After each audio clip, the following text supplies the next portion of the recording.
നിങ്ങളുടെ favourite shows ഇനി ഒരിക്കലും മിസ്സാവില്ല. ഇപ്പോൾ C5 കാണും നിങ്ങളുടെ ഫേവറേറ്റ് ഷോസ് തികച്ചും സൗജന്യമായി. പ്രിയങ്ക, നിന്റെ ചേച്ചി രാധികയ്ക്ക് പുറത്തേക്കുള്ള വഴി നമുക്ക് തന്നെ തുറന്നു കൊടുക്കാം. ഓക്കേ?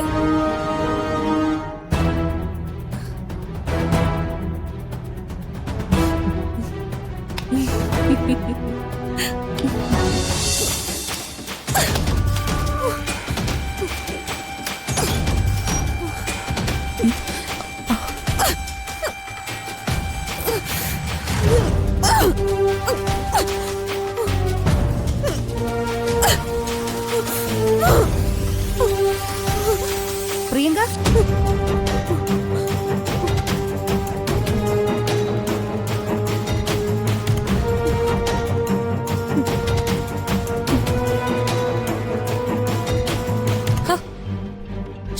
എന്താ പ്രിയങ്ക, നീ എന്തായി കാണിച്ചോണ്ടിരിക്കുന്നേ?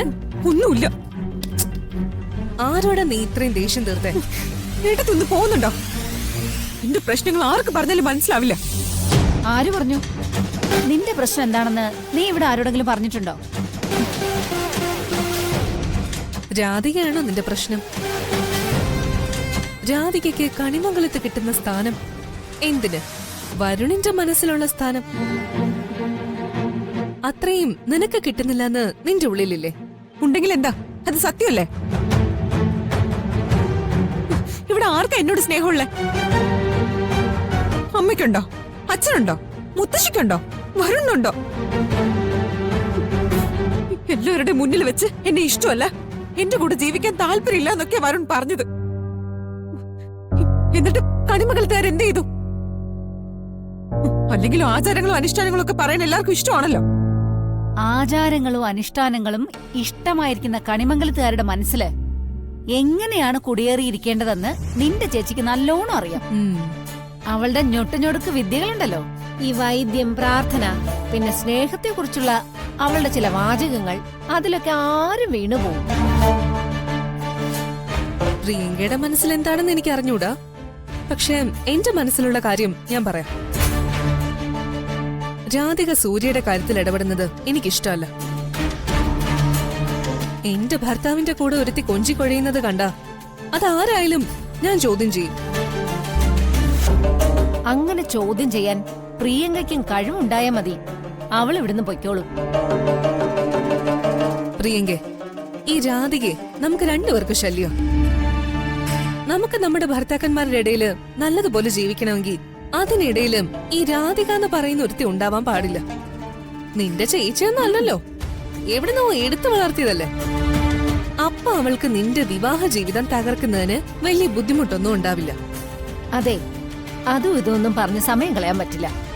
പ്രിയങ്കയ്ക്ക് ഞങ്ങളെ വിശ്വസിച്ച് ഞങ്ങളുടെ കൂടെ നിൽക്കാൻ പറ്റുമോ?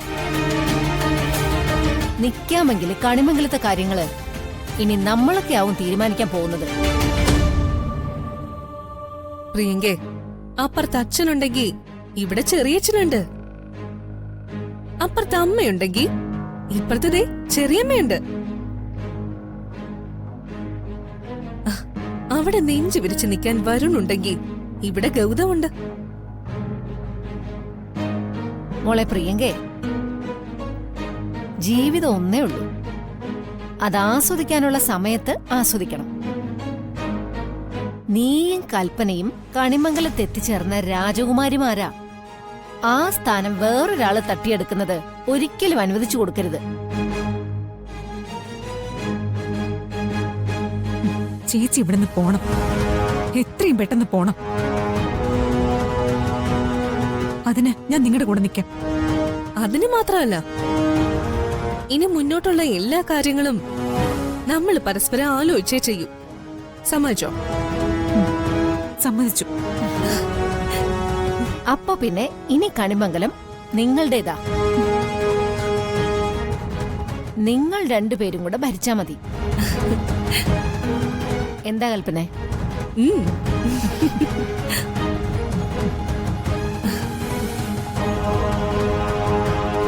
എന്റെ അനിയത്തി കൂടെ ഉണ്ടെങ്കിൽ എനിക്ക് ഇനിയുള്ള കാര്യങ്ങളൊക്കെ നിസ്സാരമായിരിക്കും ചെറിയമ്മേ.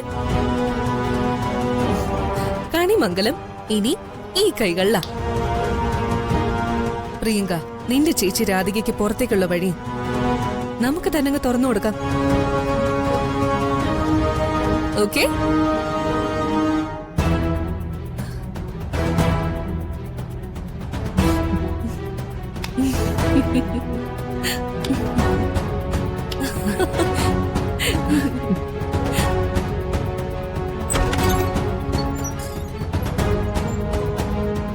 ശ്യാമമ്മയുടെ ഒന്ന് കാണണമെന്ന് പറഞ്ഞിരുന്നു.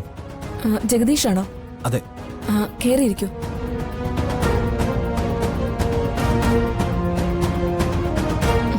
ശ്യാമയെ വിളിക്കാം. ശരി.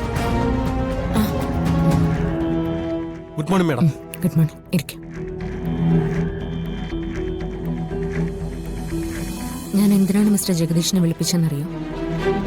എത്ര കാലമായി ഈ പ്രോപ്പർട്ടികൾ വിൽക്കാനും വാങ്ങാനും ഒക്കെ തുടങ്ങിയിട്ട്? ഒരു 10-12 കൊല്ലമായി മാഡം. എന്നിട്ട് ഒരു കച്ചവടത്തിന്റെ നേരും നിറയും നിങ്ങൾ ഇതുവരെ പഠിച്ചില്ലേ? എനിക്ക് മനസ്സിലായില്ല. ഐശ്വര്യ നിങ്ങളെ ഒരു പ്രോപ്പർട്ടി വിൽക്കാൻ ഏൽപ്പിച്ചു. അതിന്റെ യഥാർത്ഥ ഉടമ ആരാണെന്ന് അറിയണമെന്ന് നിങ്ങൾക്ക് തോന്നിയില്ലേ? ആ പ്രോപ്പർട്ടി കൈകാര്യം ചെയ്യാനുള്ള അധികാരം അവർക്കാണെന്ന് അവരെന്നോട് പറഞ്ഞിരുന്നു. അതിന്റെ ഒരു രേഖ അവരെന്നെ കാണിക്കുകയും ചെയ്തു. ബാക്കി എന്തെങ്കിലും ഉണ്ടെങ്കിൽ പ്രമാണം രജിസ്റ്റർ ചെയ്യുന്ന സമയത്താണല്ലോ നോക്കുക. മാത്രമല്ല, ശ്യാമ മേഡത്തിനെ പോലെയുള്ള ഒരാളുടെ പ്രോപ്പർട്ടിയെ കുറിച്ച് അങ്ങനെ ഒരു തർക്കം വരാൻ സാധ്യതയില്ലെന്ന് എനിക്ക് തോന്നി. തർക്കമുണ്ട്. ഐശ്വര്യ നിങ്ങളെ കാണിച്ചിരുന്ന ആ കരാർ നിങ്ങൾ നന്നായിട്ട് വായിച്ചിരുന്നെങ്കിൽ എനിക്കിത് നിങ്ങളോട് പറയേണ്ടി വരുമായിരുന്നില്ല. ആ പ്രമാണത്തിൽ വ്യക്തമായിട്ടൊരു കാര്യം പറഞ്ഞിട്ടുണ്ട്. എന്റെ മകൾ പ്രായപൂർത്തിയാകുന്നത് വരെയാണ് ഐശ്വര്യയ്ക്ക് എന്റെ പ്രോപ്പർട്ടിയിലുള്ള അധികാരം. ഇപ്പൊ എന്റെ മകൾ പ്രായപൂർത്തിയായി. അതോടെ ഐശ്വര്യയ്ക്ക് ആ അവകാശവും നഷ്ടപ്പെട്ടു. മാഡം, ശ്യാമയുടെ മകള് ജീവിച്ചിരിപ്പില്ലാന്ന് ഐശ്വര്യ പറഞ്ഞു കാണും അല്ലേ?